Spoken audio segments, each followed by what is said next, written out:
Ladies and gentlemen, I'm Paul Nurkala, or Boba Fett, and you've been around this channel either for a few days or for a long time. And you know that I occasionally want to do a update, to tell you a little bit about what's going on behind the scenes, and share with you all of the projects that I have coming down the pipeline. Now, I have not done a very good job of that lately, despite my best efforts, but I'm going to be doing this on a weekly basis to share with you the projects that I have going on.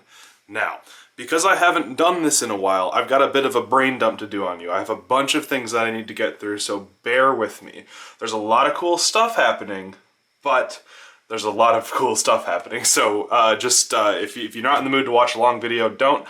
Otherwise, pause right now, go get your coffee, and come back. There's a lot of cool stuff coming down the pipeline. First, this past weekend I was at the Central Illinois Drone Racers Multi-GP Regional Final. I didn't do great at the race, but I did achieve a 666, maybe that's not good, lap count, and that qualifies me to be in the Serious 60, a group of people that are invited to the Multi-GP Championships to earn a spot in the championship rounds. So what that means is that in 2 weeks at the Multi-GP Championships, I will be there fighting for a spot in the national competition. I'm super excited. I can't wait to get there and compete. And I have no idea how I'm gonna do. I'm actually not even sure what I'm gonna do. I'm thinking about switching up some of my frame type and stuff like that. So it's all kind of a little bit ethereal right now, but it's gonna be fun no matter what. When I got back from Drone Nationals, I reached out to a bunch of different vendors that I had gotten in contact with while I was there. One of those companies was a company called Amimon. Amimon is the maker of Connex. You might have heard of Connex about a year ago when they released their AP rig. Recently, they've released their Pro Sight Vision system, which is aimed at the racing market. So I got on the phone with them and asked them if they would be interested in sending me a review unit. This right here is the Connex Pro Sight. This is the receiving system. This is the video transmitter, the camera, and all of the connections that run back into your quad. And they sent me a few different antennas to play around with. So my goal for this is not necessarily to review it or to do something of that kind of nature, but instead what I'm going to do is record my first impressions and then take it with me to events that I'm going to. Take it to different places and just try it out.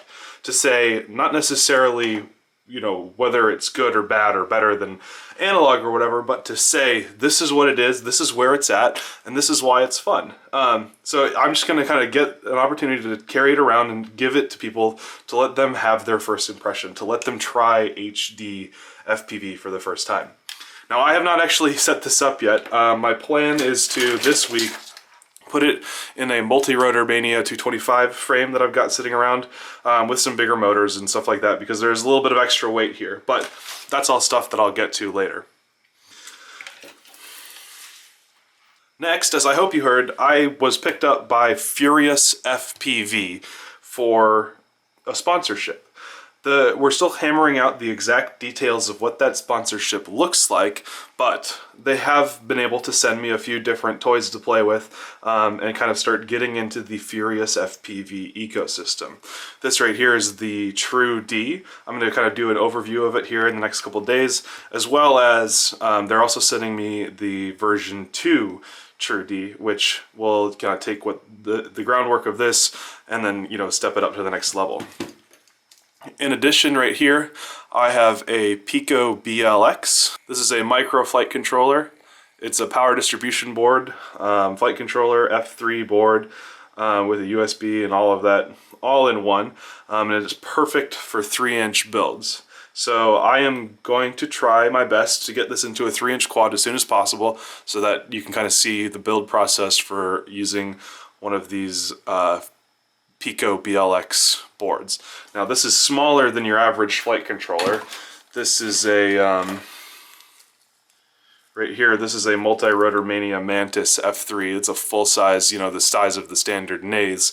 And you can see that it's tiny and it's gonna be really interesting for those tiny little builds. One of the next vlogs coming up down the content schedule is a vlog about running the UTT3 course. We had a couple people from our group not manage to qualify for multi-GP, so they're working on becoming part of the 60 people that run the UTT that will get invited to the multi-GP finals. So we ran the course, we had some fun, and I'm excited to make a vlog about that session. Another vlog that I have coming up is a vlog about the Low Pro CS 300 bag that I was able to win at Drone Nationals. That's going to be a pretty boring video, kind of going over just some of my impressions about the bag and what I thought was good and great about it. And I mean, it's not really a review, but it's not really not a review. I don't really know how to describe it, but it'll be interesting. A couple people have asked me about it, and so I wanted to put together some content for you guys. Next on the list, I've been working with Multi-Rotor Mania about building what people are calling a sleeper Phantom. So I have this Phantom 2 Vision Plus that does not work anymore, and we are going to tear it down, gut it, and replace the DJI system inside of it with a clean flight based system. So we've got Multi-Rotor Mania 2208 2000 kV motors. We've got some 8x5 propellers and a camera, and I'm going to source some ESCs and all sorts of other stuff like that to build what will hopefully be just a crazy, crazy machine. So I can take it to events and do crazy stuff and like race against people with this giant Phantom. I think it'll make for some fun videos and some just hilarious shenanigans. So thank you to Multi-Rotor Mania for helping make that happen. Another thing that I've been working on over the last couple days is that with my sponsorship with Atmospheric Adventures, I am now kind of responsible for testing some of their beta frames. So this is a Stretch X ultra light, ultra minimalist frame based on the Atmospheric Adventures Aeolus. So these are kind of the same thing, but this is called the Aeolus Pro, and this is the Aeolus Standard, I guess. I'm not sure what I'm going to think about this. Again, I haven't actually built it or flown it yet. We're going to be using even a 4-in-1 ESC, a F4 flight controller, and then I'm kind of trying to figure out what motors I want to run. I want to use something light, I want to use something fast, but I haven't exactly thought through everything. So I'll be building this in the next week, and I don't know if I'll do a build video, but maybe something that's fun, something that only this frame could do, something that I think would be engaging to use this frame for. In addition, they also sent me the Artemis Pro. Now, the Artemis is the frame that I normally run. Like, this is my racing quad. It is the Atmospheric Adventures Artemis. This is the Atmospheric Adventures Artemis Pro. Obviously, it's not assembled yet, but it's kind of got that same ultralight, Screama-like philosophy of just shaving as much weight and making it just absolutely ludicrously fast. So I'm not exactly sure what I'm going to think about this ultralight thing, because one of my core philosophies when I'm building and racing quads is that they need to be durable. This doesn't scream durable to me, so we'll have to see exactly what happens.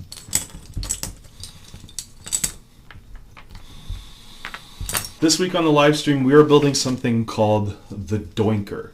This is a micro brushless quad. It uses tiny little brushless motors and I think just slightly less than 3-inch props to make a quad that is kind of similar to like the Tiny Whoop, for example. So you've got this 3D printed frame with protectors, and it's actually intended to fit the Pico BLX. So what we're going to be able to do is build an ultra light, ultra tiny, brushless micro quad, and it should be stupid fun.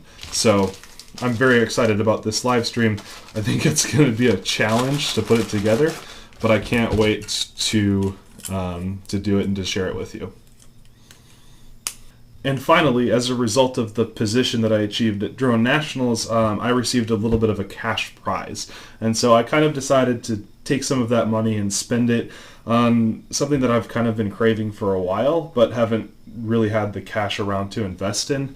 And I think some people are going to kind of go, oh, why'd he do it?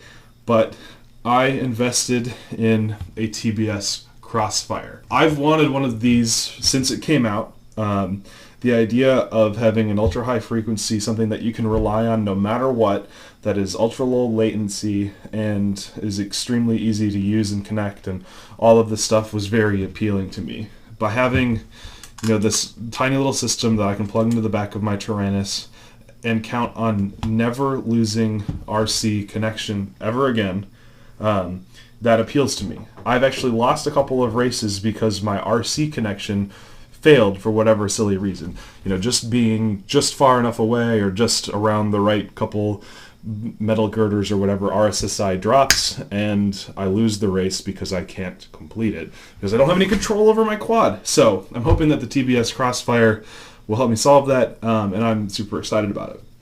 So I've got it installed right there. You can see my micro TBS Crossfire receiver with its long antennas installed in my Artemis, in my racing quads. And I also went ahead and purchased a couple TBS Unify Pro HVs, which I am a pretty big fan of. And as a result, I'm going to be making a vlog about why I think they might actually be worth $60. So they are a bit spendy, but I think they're actually worth the investment, and I'm excited to talk about that just a little bit to kind of share with you what my thoughts are and why I think that way.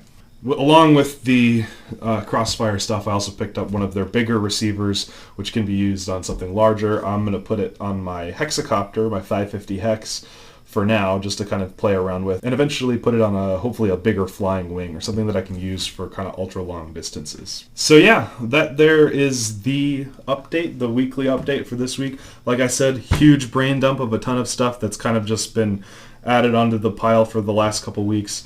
I'm assuming that most updates won't be quite as involved as this one. There was just a lot of stuff that I wanted to talk to you about and share with you. These will be coming out Tuesday mornings. Every Tuesday morning I will be releasing a weekly update. Even if I only have time to just record something simple on my phone and share that with you, I'm going to be. So look forward to updates. Hopefully this kind of helps get you involved in the story of FPV and in understanding exactly what we as pilots are going through to push and to have fun and to do good racing. So thank you so much for watching. Enjoy the rest of your coffee and stay flying.